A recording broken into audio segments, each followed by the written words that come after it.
అమ్మ మాట. జలజలపారే నది ఒడ్డున ఉన్న ఒక్క చెట్టుపై ఒక పక్షి గూడు కట్టుకుని తన చిన్న చిన్న ముగ్గురు పిల్లలతో సంతోషంగా కాలం గడుపుతున్నాయి.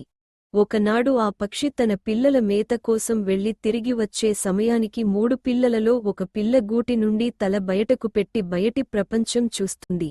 అంతలో తల్లి వచ్చి ఆ పిల్లను కోప్పడి, ఇంకెప్పుడు బయటకు చూడకూడదు, పొరపాటున క్రిందపడవచ్చు, లేక మన శత్రువులు హఠాత్తుగా వచ్చి ఎత్తుకెళ్లవచ్చు.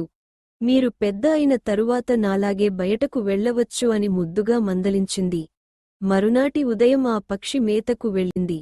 అమ్మమాట లెక్క చేయకుండా ఆ పక్షి పిల్ల మరల గూటి అంచువరకు వచ్చి బయటి వింతలను ఆదమరచి చూస్తుంది. ఆ సమయంలో పెద్దగాలి వీయడంతో పట్టుతప్పి కాలుజారి నదిలో పడి కొట్టుకునిపోయి ప్రాణాలు వదలింది. నీతి: పెద్దల మాట విననిచో ఆపదలు తప్పవు. నక్క, కోడిపుంజు. అనగనగా ఒక ఊరిలో ఒక నక్క రోజు కోళ్లను, కోడి పిల్లలను తినేసేది. రోజూ ఆ నక్క చేసే పనికి ఊళ్ళో జనమంతా వంచించబడ్డారు. ఒకరోజు ఆ నక్క ఒక పొలంలో పడున్నట్టు కనబడింది. ఊళ్ళో వాళ్లంతా మొత్తానికి ఆ నక్కను ఎవరో చంపేశారని హర్షించారు.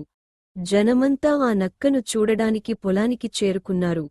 ఒక కోడి పుంజు కూడా తన పిల్లలతో చూడడానికి వెళ్ళింది. ఇంతలో ఆ నక్క లేచి పెద్దగా ఆవలించింది. హరే, నువ్వు చచ్చిపోయావనుకున్నామే, అంది కోడిపుంజు. లేదు, అదేమీ కాదు. నిన్న రాత్రి బాగా తిన్నాను, అందుకే నిద్ర పట్టేసింది అని జవాబు చెప్పిందా నక్క. పుంజు వెంటనే తన పిల్లలను లెక్క పెట్టుకుంది. ఒక కోడి పిల్ల తక్కువ ఉంది. ఇదేమిటి, ఒక పిల్ల తక్కువ ఉన్నా నాకు తెలియలేదే, అంది.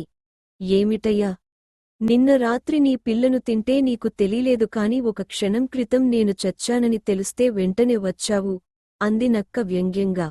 నిజమే, ముందు మన ఇల్లు చక్కబెట్టుకుని తర్వాత ఇతరుల విషయానికి పట్టించుకోవాలి. నక్క